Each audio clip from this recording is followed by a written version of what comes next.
Nous allons voir maintenant les 6 nouveaux modèles de graphiques disponibles avec Excel 2016.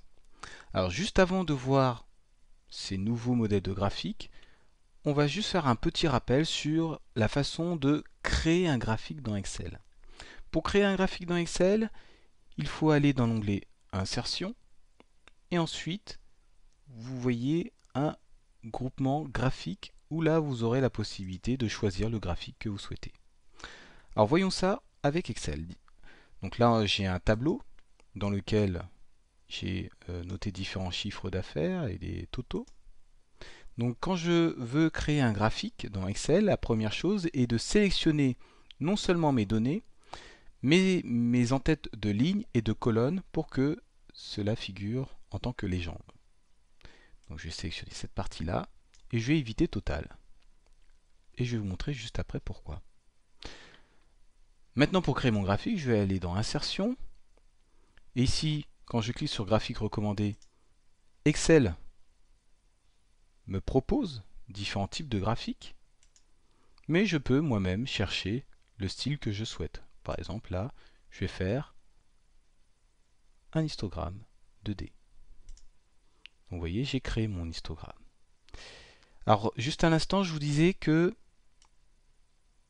il était mieux de ne pas sélectionner Total. En fait, ça dépend des graphiques que l'on fait. Si je fais un histogramme 2D ou 3D, je vais éviter Total. Pourquoi? Je vais vous montrer, je vais dans Insertion, je sélectionne donc histogramme 2D, et vous voyez, c'est pas du tout le même type de graphique. Bien sûr, j'ai bien les légendes qui apparaissent, mais là j'ai surtout la colonne totale qui me fausse un petit peu les données. Et c'est pas très représentatif de ce que je souhaite montrer aux personnes lors de ma présentation. Alors je vais supprimer cela et vous voyez, je vais garder ce graphique. Donc comme vous voyez, je peux disposer mon graphique un peu n'importe où comme je le souhaite. Et quand je clique sur graphique, et quand je le crée, j'ai deux nouveaux onglets qui apparaissent. L'onglet création et format. Quand je clique en dehors de mon graphique, ils disparaissent. Si je veux les voir réapparaître, je reclique sur mon graphique.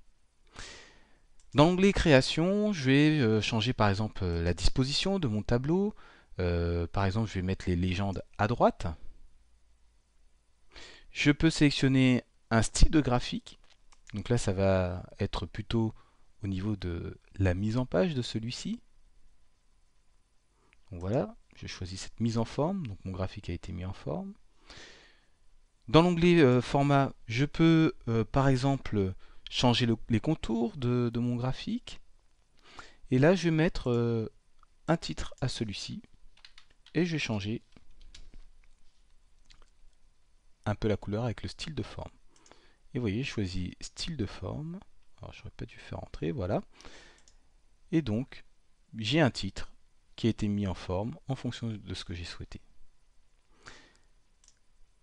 Donc, tout ce qui va concerner la mise en forme de mon graphique, je vais utiliser ces deux onglets, création et format, pour changer les couleurs ou la disposition de celui-ci.